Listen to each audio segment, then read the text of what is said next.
to ship her there. Well, Andrew Plant is in Twycross Zoo in Leicestershire for us. Andrew, how are they coping and preparing there?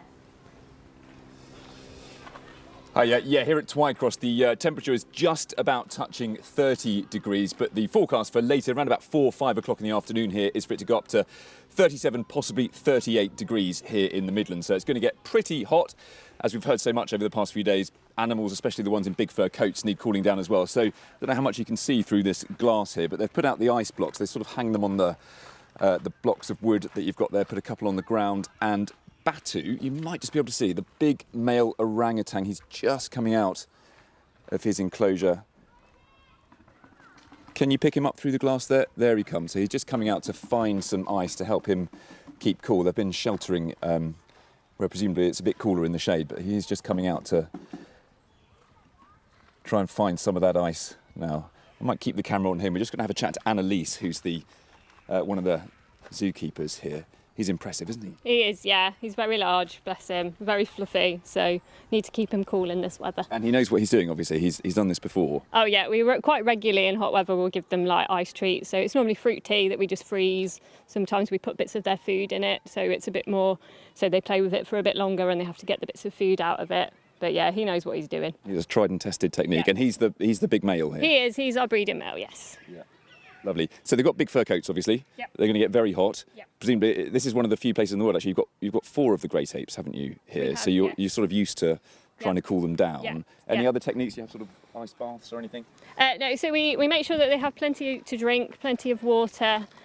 We try and keep all their inside areas well ventilated and cool so that they've got the option of outside and inside, so they'll have access all day to this run. So they can pick and choose where they want to be to try and avoid the midday heat. Yeah.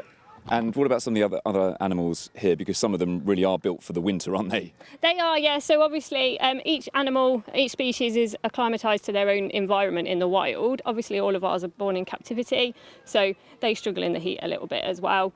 But we just do our best to try and keep them as cool as possible. So animals like our snow leopards, say they're from quite a cold climate, so they've got thicker fur, so we'd obviously make more measures to make sure that they're definitely cool in this kind of weather. Yeah, you don't want to be a snow leopard in 30-degree Not heat, really, no. do you? So what will he do for the rest of the day? What's his plan? So he'll probably so we feed them throughout the day to keep them busy, keep them active and entertained. So he will probably come out, have some ice, and then he'll probably go back inside and have a sleep or have a forage around for whatever food's left inside.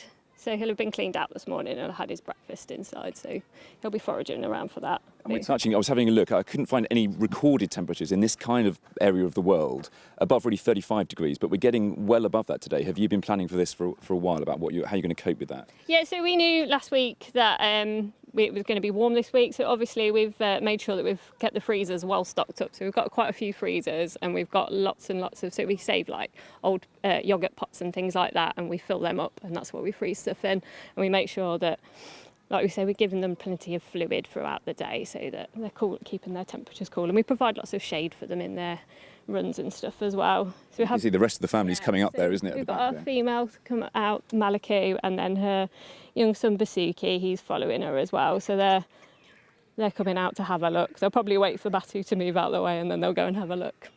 And do you keep a sort of closer eye on animals? Because in humans, obviously, you can sort of see the signs of heat exhaustion, heat stroke, people getting tired and dehydrated, etc. Much more difficult in an animal, presumably. Yeah, so animals, it can be harder to spot, but they do have pretty similar signs to us. Like they'll start to be like a little bit lethargic and less active. So we do keep a really, really close eye on them in this sort of weather. Make sure that they're at their best. OK, Annalise, thank you very much indeed for joining us. And that is what they're doing here at Twycross Zoo. I will leave you with pictures of Batu, the dominant male here, as he's actually stopped for a bit of a sunbathe there just to find a bit more ice. And his family at the top of that platform there, I think probably coming down to get some too. Andrew, thank you. Yes, that slow orangutan pace is exactly the kind of pace we need to be taking in this heat. Thank you.